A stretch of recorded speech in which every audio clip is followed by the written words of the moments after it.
Donc, nous vous remercions d'être présents et ponctuels aujourd'hui.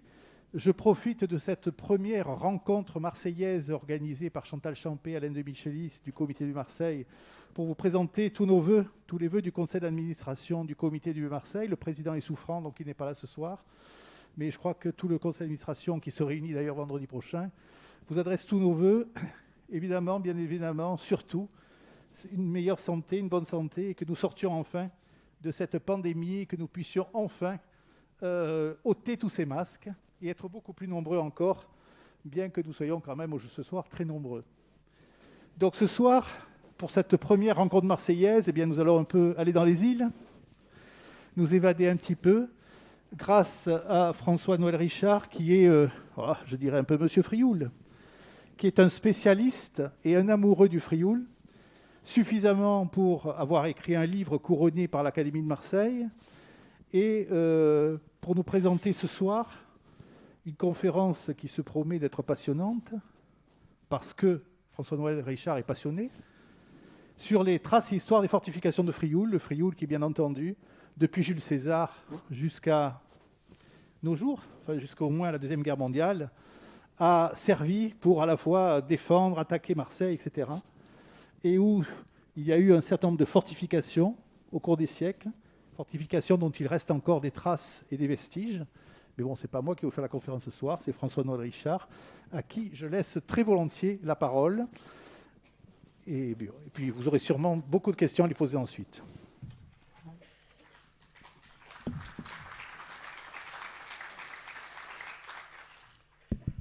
Eh bien, bonjour à tous, et puis meilleurs vœux, bien sûr. Alors, on va parler un peu là de ce qui reste au Frioul pour que les visiteurs puissent mieux la comprendre quand elles y passent. Alors, il n'y a aucune trace physique au Frioul de construction qui daterait de l'Antiquité ou du Moyen-Âge. La plus ancienne fortification est bien connue sur les îles, c'est le château d'If par François Ier, et il a passé les siècles sans encombre, donc je n'en parlerai pas. Les fortifications suivantes ne sont pas françaises, mais florentines. En 1590, Marseille se révolte contre le roi huguenot et nomme un consul. Henri IV fait appel aux Florentins. Et en fait, donc, ce sont ces troupes florentines qui étaient cantonnées autour du château d'If, dans lesquelles ils n'avaient quand même pas la permission d'entrer, qui ont construit les fortifications tout autour de l'île. Enfin, pas toutes, puisque juste après leur départ en 1598, Henri IV chargera son architecte Raymond de Bonnefond de les surélever. Alors, si on fait le tour de l'île, on voit ces fortifications tout autour, puisqu'elles sont restées intactes, sauf une partie remise remodelée par Vauban en 1708, juste après sa mort. On peut distinguer très bien, si vous voyez sur cette photo, la partie du rempart florentin en dessous et la Réhausse de Bonnefond au-dessus. Et presque tout autour de l'île, on la voit. Alors on savait aussi qu'à cette époque, les Florentins avaient investi Pomègue et qu'ils y avaient construit une tour. Mais c'est à peu près tout. On a des tas d'illustrations et j'ai même retrouvé dans les archives des Ponts et Chaussées une photo de cette tour. Mais en 2008, une universitaire italienne, florentine, a découvert 6 plans dans les archives d'État de Florence et 3 manuscrits dans les archives universitaires de Bologne, qui décrivent l'état des travaux florentins sur Pomègue en juillet 1597. Alors ces documents nous ont permis de résoudre un certain nombre d'énigmes. Voici ici 2 plans qui ont été établis par l'ingénieur Alessandro Pieroni en 1597. Donc, en bas, une vue en perspective des îles. À côté, le plan général des îles. Alors, de très nombreuses notes et annotations en dessous fournissent des informations très précises sur la situation sur chacun des repères qui sont mentionnés sur la carte. Il faut aussi remarquer la qualité tout à fait remarquable de la topographie de cette carte, comparée aux cartes françaises dont je montre ici un exemplaire, que l'on avait à l'époque et que l'on aura encore pendant très longtemps, puisqu'il faudra attendre la carte éditée par l'ingénieur Garella lors de la construction de la digue Berry pour avoir une qualité équivalente. Hop.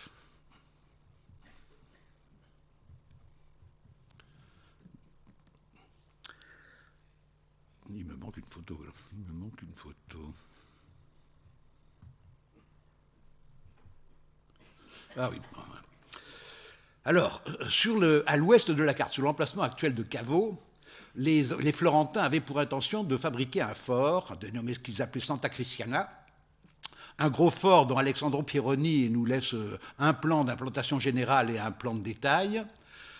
Et ce fort était prévu dans le cas où les Florentins resteraient définitivement sur l'île, puisque le grand-duc de Toscane avait quelques ambitions de ce côté-là. Mais déjà, en 1597, la note précise que de nombreux retranchements et plusieurs tranchées ont été construites sur le site. Il y a d'ailleurs 100 soldats et 2 canons dessus. Et donc avec ces documents et cette note, je me suis dit que peut-être on avait une chance de retrouver quelque chose à Caveau qui soit de l'époque des Florentines. Et effectivement, j'ai trouvé 2 murs, dont celui-ci, qui correspond bien au plan et dont la facture est tout à fait conforme à la facture des murs florentins de l'époque que l'on connaît. Et voilà le deuxième ici, dont les joints ont été recrépis, mais enfin qui ressemble aussi à un mur florentin. On a donc ici une trace florentine claire sur le site de Caveau des Florentins. Il est aussi mentionné sur la carte un réservoir dans la calanque de Crine qui est alimenté en eau douce par 2 galères qui font une rotation journalière avec le continent.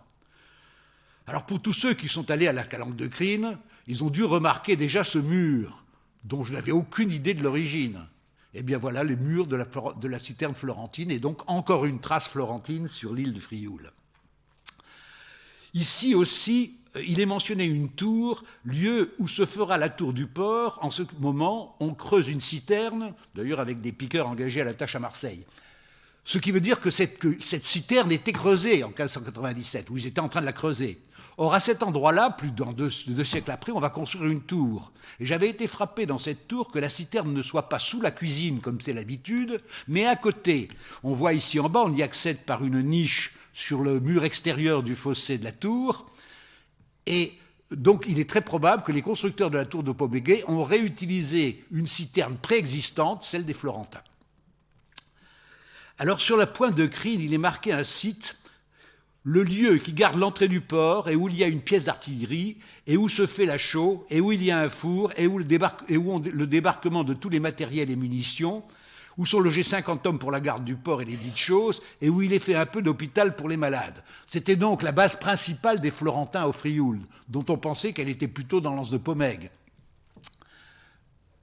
Alors, à cause de cette note, une équipe du CNRS qui est venue avec Nicolas Fauchère est venue il y a 2 ans faire un relevé topographique du site, et on a retrouvé évidemment non seulement tout ce qui est sur la note, mais toute une série de traces de bâtiments, de murs, tout à fait intéressantes sur ce site.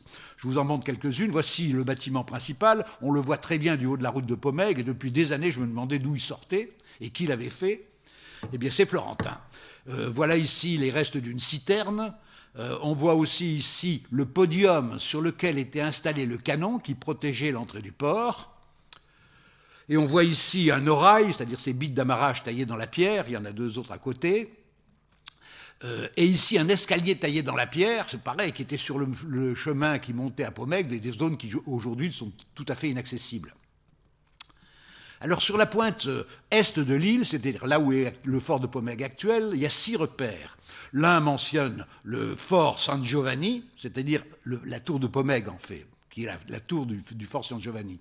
L'autre, à l'autre extrémité de l'arête, montre un fortin qu'ils appellent la Tête, et entre les deux, un chemin couvert qui rejoignait les deux. Les 3 autres repères mentionnent des casernements où sont logés les hommes qui protègent ces forts avec leur artillerie, et au centre, un lieu où sont actuellement les réserves de vivres et de munitions et où on fait les abris en bois en attendant que la tour soit habitable. C'est-à-dire qu'elle est bien en construction, mais elle n'est pas terminée, au moins en juillet 1597, et les Florentins sont partis en 98. Alessandro Pieroni nous a laissé un plan général du fameux fort San Giovanni, donc, où on voit la tour de Pomègue au milieu. Si on le superpose, comme vous le voyez ici, sur le pourtour actuel du fort, on s'aperçoit que tout est enfoui en dessous. Tout le fort est enfoui en dessous, et j'ai cherché, il n'y a plus aucune trace de ce fort qui pourtant était en construction. Pour la tour de Pomègue, on a aussi un plan laissé par Alessandro Pieroni, Mais il nous pose aussi un problème, parce que si on le compare avec les plans ultérieurs, et on en a beaucoup, puisque dès le départ des Florentins, Raymond de Bonnefond va reprendre la fortification et la terminer, j'en arrive à la conclusion que les Florentins avaient bien fait les murs extérieurs de la tour pour se protéger des canonnades des Marseillais sur Ratonneau, mais qu'ils n'avaient pas fait l'intérieur. Et qu'en fait, c'est Raymond de Bonnefond, qui n'avait pas de plan, lui, bien sûr, qui a fait son propre aménagement. Mais pendant longtemps, on s'est posé la question de savoir pourquoi ces deux plans étaient différents. Au départ, on a d'ailleurs pensé que le dessin de gauche, les plans ultérieurs, était le plan florentin. Ben non, ce n'était pas le plan florentin. L'extérieur est bien le plan florentin, mais pas l'intérieur. Alors, qu'est-ce qu'il en reste aujourd'hui? Bon, il est difficile d'identifier, évidemment, ce qui est florentin de ce qui est Henri IV. C'est des murs tout à fait similaires. Il y a juste une superposition, mais on ne sait pas lequel des deux. Sur le plan qui est en bas, j'ai reporté en vert les murs d'époque XVIIe. Et on voit que sur toute la partie qui est à l'est, c'est-à-dire là où est l'antenne de télévision, il n'y a absolument plus rien de visible de cette partie-là, du XVIIe. Par contre, à l'ouest, on voit très bien des restes du fort qu'ils appelaient la Testa, et au milieu, des murs au nord comme au sud, qui sont manifestement florentins aussi, ou Henri IV. Alors ici, on voit ici la face sud. La face sud, on voit que vraiment tout le passage central, en regardant de près, on voit une superposition. Donc le bas doit être florentin et le haut Henri IV, et des morceaux là, de la tête qui dépassent.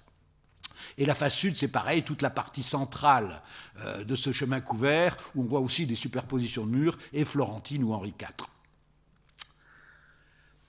Alors, Henri IV a également demandé à Raymond de Bonnefond de fortifier Ratonneau. Et Raymond de Bonnefond va construire sur le sommet de cette île un très gros fort à 4 niveaux, dont je vous fais ici une représentation générale, mais dont nous avons d'innombrables représentations et plans de toutes les époques, parce que ce fort, y compris d'ailleurs jusqu'à 1864, puisque le dessin d'en haut est de 1864, parce que ce fort est resté intact jusqu'à la guerre de 70, donc pendant plus de 2 siècles et demi.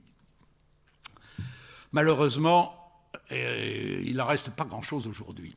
Sur ce plan, qui est le plan original du fort, je vous représente en jaune ici le pourtour actuel, qui en fait du 19e, par des Français, et ce qu'il en reste en vert des constructions des murs florentins, et vous voyez qu'il n'en reste même pas une moitié. En fait, le fort a été massacré par les Français d'abord, puis par les Allemands ensuite. Ici quelques photos, mais on trouve quand même beaucoup d'endroits où on voit ces murs florentins. Voici, on voit à gauche les restes de la tour du côté ouest, là-haut, des grands murs sur la face nord, assez importants, et pratiquement la moitié des remparts sur la face sud. Pour les gens qui visitent l'île, je vous donne ici quelques tuyaux pour identifier les murs des 3 grandes époques de construction. Sur la gauche, on voit un mur du XVIIe. C'est un mur qui est fait avec beaucoup de petites pierres, qui a été cimenté à la chaux et qui est un peu envahi par la végétation. Les murs du XIXe siècle ont été faits généralement par des ouvriers italiens. Ils ont donc des joints trapézoïdaux assez caractéristiques. Quant aux murs allemands, ils ont été faits dans l'urgence et la finition des joints est inexistante. Alors ces forts de Probègue et Ratonneau sont des forts de prestige, ce ne sont pas des forts de combat.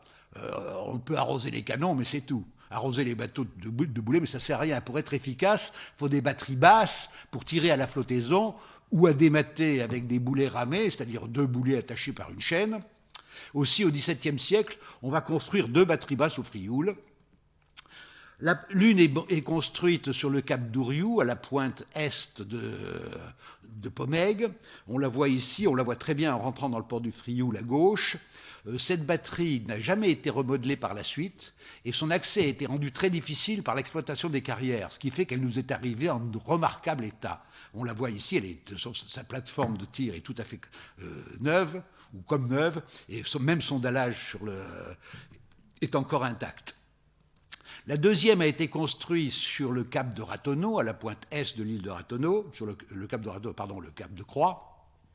C'était une batterie plus importante, mais le site a été remodelé à de nombreuses fois après, et il n'en reste finalement pratiquement rien. On peut identifier quand même 2 murs que vous voyez ici, un sur la face nord et un petit peu au sud-ouest du promontoire de la batterie de 1862. Mais c'est tout ce qu'il en reste. Alors, si le château d'If était une bonne idée, c'est probablement pas la même chose pour Pomègue-Ratonneau.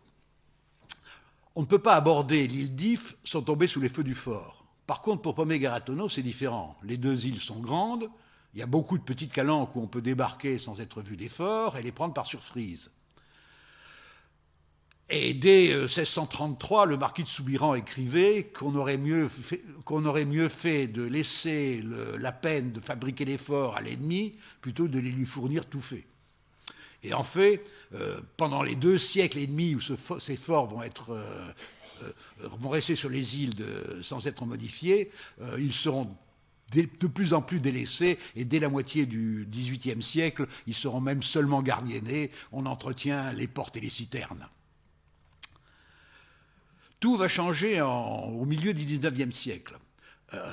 Napoléon III a décidé de réarmer les frontières de la France qui avaient été ruinées après Waterloo, et le port de Marseille est en plein développement avec les colonies. Il faut défendre Marseille.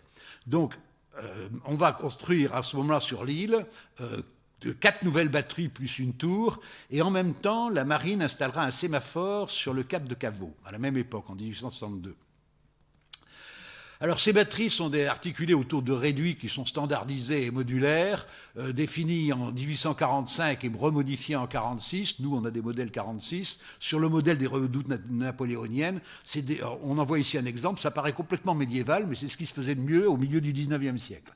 Et on voit à droite celui de la batterie de Mangue qui est toujours ici. Alors la tour de Pomègue a été construite en 1859. Cette tour a été quasiment abandonnée après la guerre de 70 et non utilisée, ce qui fait qu'elle nous est arrivée intacte, mais il serait quand même bon qu'elle soit un peu mieux sauvegardée du vandalisme qu'elle ne l'est actuellement. Mais elle est entière, un peu détériorée à l'intérieur, mais tout à fait entière. Alors sur l'ancien site de la batterie de Croix, on va construire une grosse batterie pour 20 canons, et cette batterie que vous voyez ici a été fortement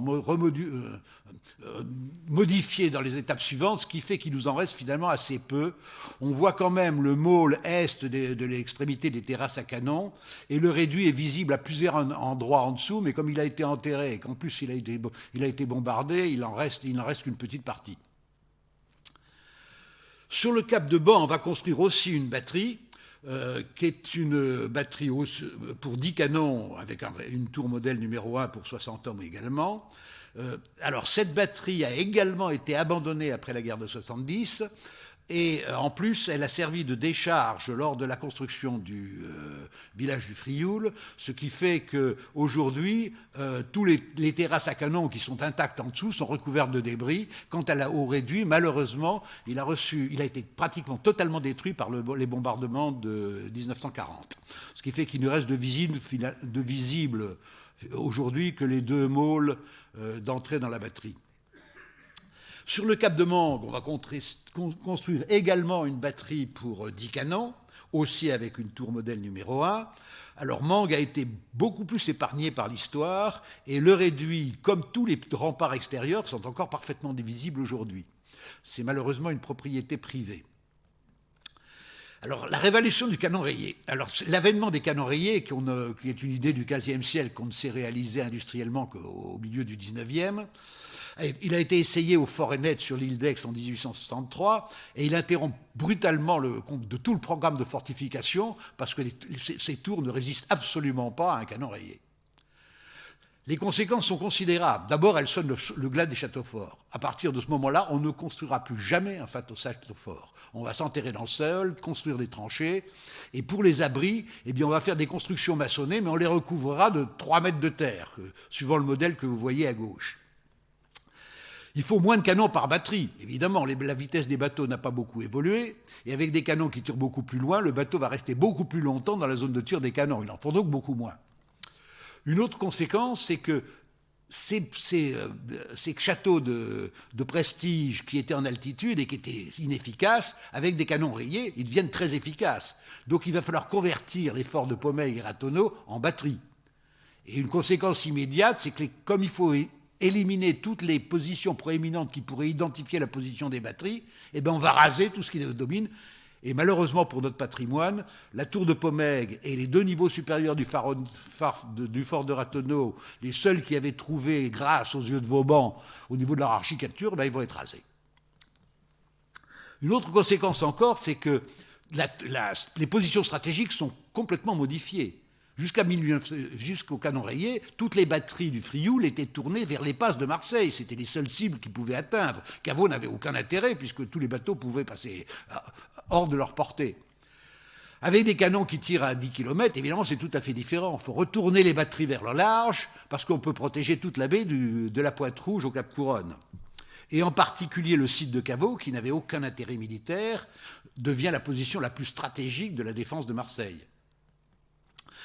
Donc en 1875, le génie va s'occuper, après la guerre de 70, donc, le génie va s'occuper de construire des batteries sur Caveau.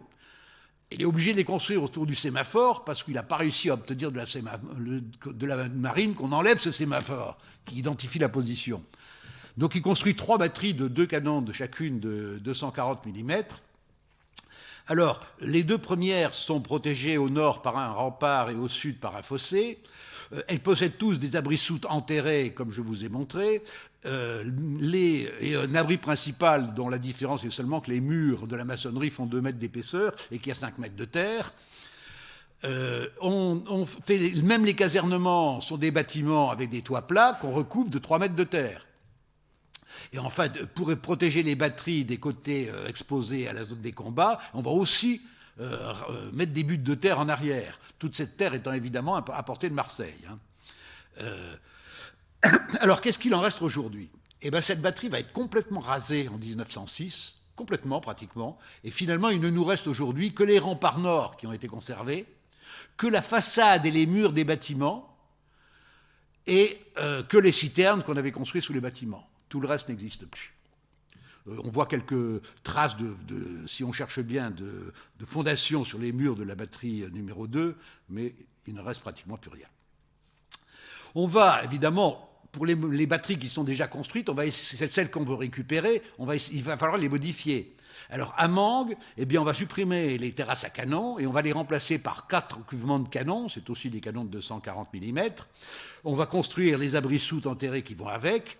Et pour protéger le réduit, qui est beaucoup trop fragile, sur les côtés du large, exposés à la zone des combats, eh bien, on va construire une voûte qui s'appuie sur le bord extérieur du fossé, qui va s'appuyer sur le faîte du réduit, et on va couvrir cette voûte de 3 mètres de terre.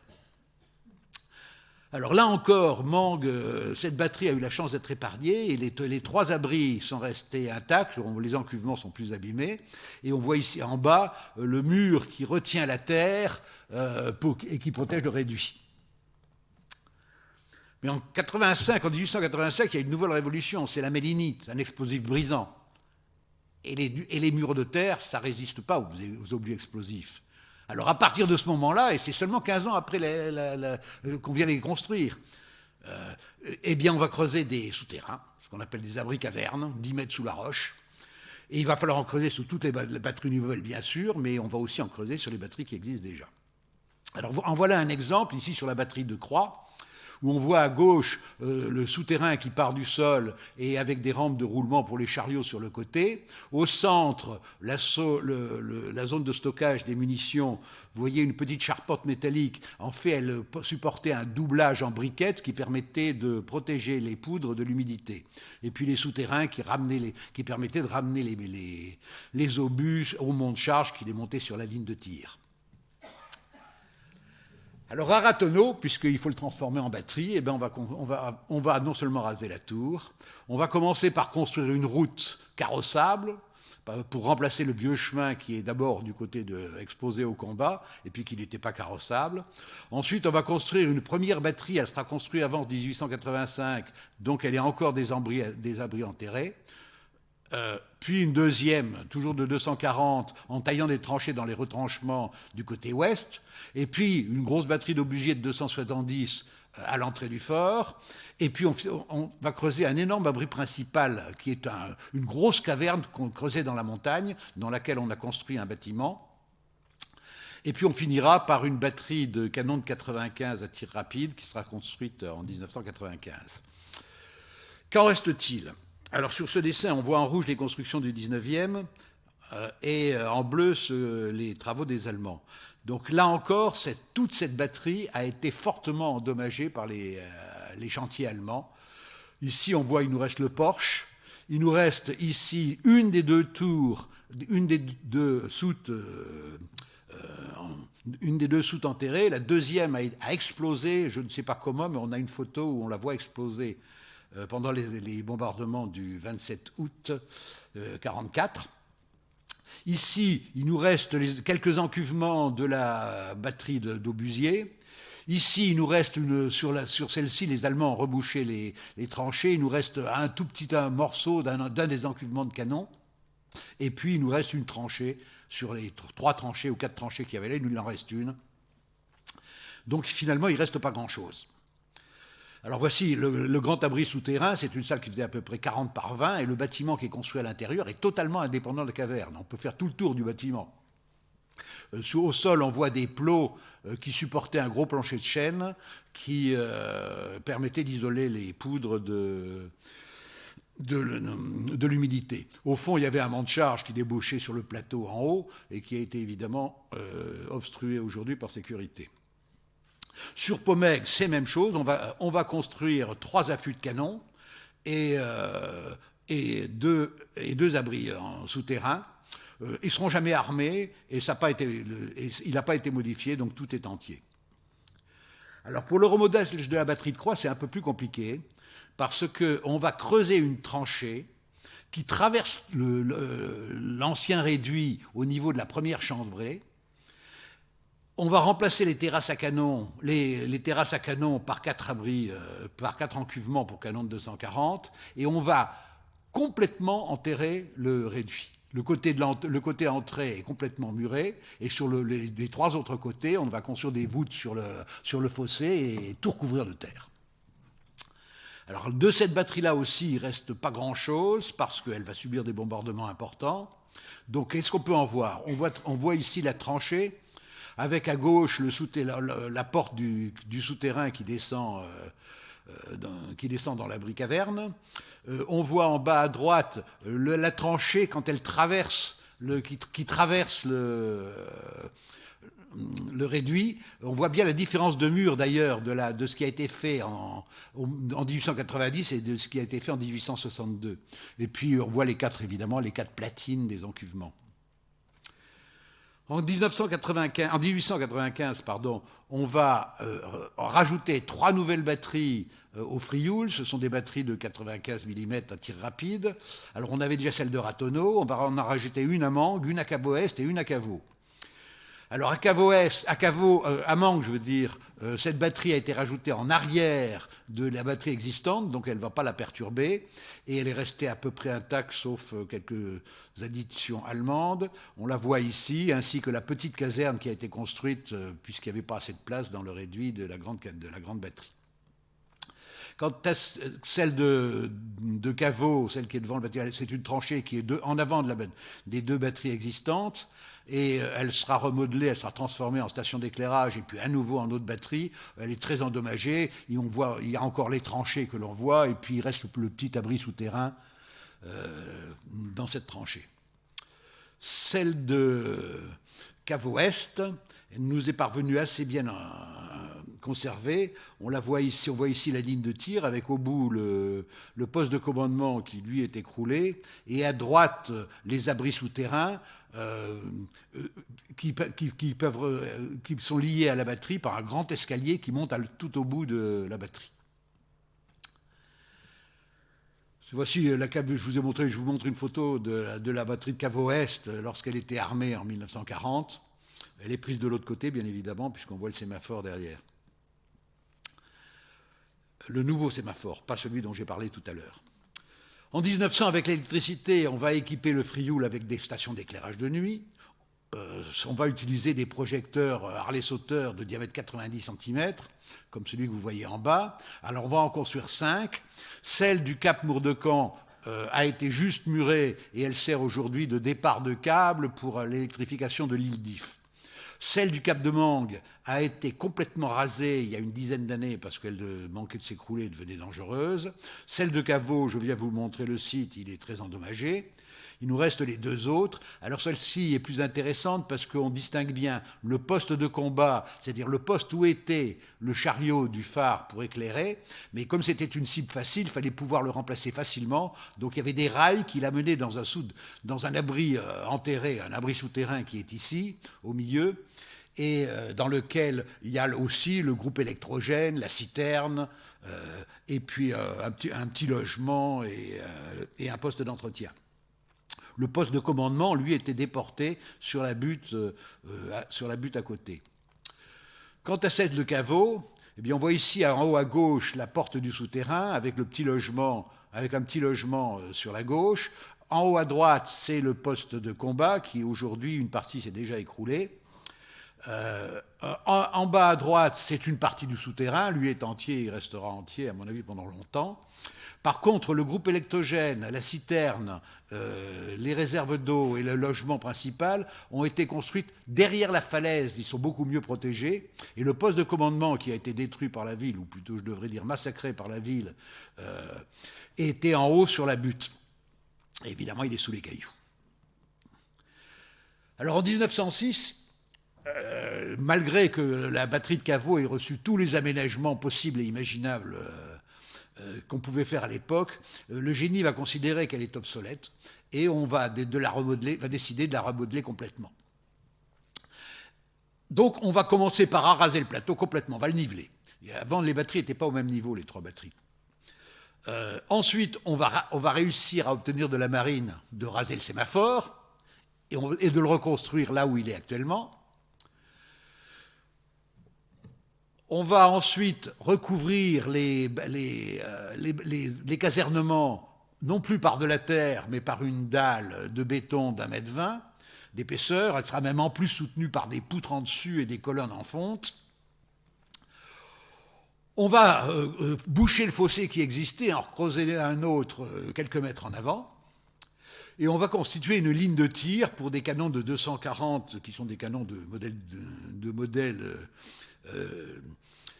1903, les plus modernes, avec un poste de commandement à chaque extrémité. Et on va faire cette profonde tranchée que l'on voit quand on va à Caveau, qui est une tranchée pour accéder au mont de charge. Le mont de charge, il était là où il était. Il sortait des souterrains qu'il y avait en dessous et il était là où il était. Ils n'ont pas voulu le déplacer. Donc, ils ont fait cette tranchée pour y accéder, pour pouvoir amener des obus sur la ligne de tir. Qu'est-ce qu'il en reste ? Eh bien, elle est à peu près entière. Elle a un peu été massacrée par endroits, mais elle est à peu près entière. Mais les bétons français de 1900 n'ont pas très bien tenu l'air marin, comme on peut le constater sur cette image, de la ligne de tir où on voit à gauche la grande plateforme bétonnée qui couvre les casernements. On voit ici cette tranchée qui allait au poste à la tête du mont de charge. La voûte a été explosée et le puits de descente dans le mont de charge, évidemment, a été comblé par sécurité. Il aurait mieux valu qu'on mette une plaque de façon à le voir, mais il a été cimenté. Pendant la guerre de 14, tous les armements du Frioul, les gros armements, pas les petits, mais les gros armements, les 240, vont être envoyés sur les fronts de l'Est. Et après la guerre de 14, la gestion des îles va être confiée à la marine, qui s'intéresse probablement plus à ces navires qu'aux batteries du Frioul, et qui va en fait toutes les délaisser, sauf Caveau, qui va être remodelé en 1927. Alors la marine veut des canons qui puissent tirer sur l'horizon, et les canons qu'on avait dans la batterie de Caveau étaient trop serrés. Alors on va utiliser un encuvement sur deux, et construire deux encuvements, un à chaque extrémité, pour pouvoir mettre des canons, les nouveaux canons qu'on va mettre sont des canons de 138 mm. Et en même temps, on en profitera pour construire un petit bâtiment qui sert de logement aux gardiens en temps de paix et aux commandants de place en temps de guerre. Alors la dernière époque de fortification est évidemment l'occupation allemande. C'est elle qui va faire le plus de dégâts. Les Allemands vont non seulement réutiliser les fortifications françaises, mais ils vont construire de nouvelles batteries. La seule qu'ils auront terminée en 1944, de batterie importante, je parle, est la batterie de Mangue. Par chance, ils ne vont pas réutiliser la batterie française que pour quelques accessoires, un télémètre, un petit canon de DCA et 2 nids de mitrailleuses, donc ils ne vont pas trop l'endommager. Et ils vont construire sur l'île 6 encuvements pour des canons Schneider de 155 qu'ils ont récupérés sur l'armée française et un Krupp de 150 qui sont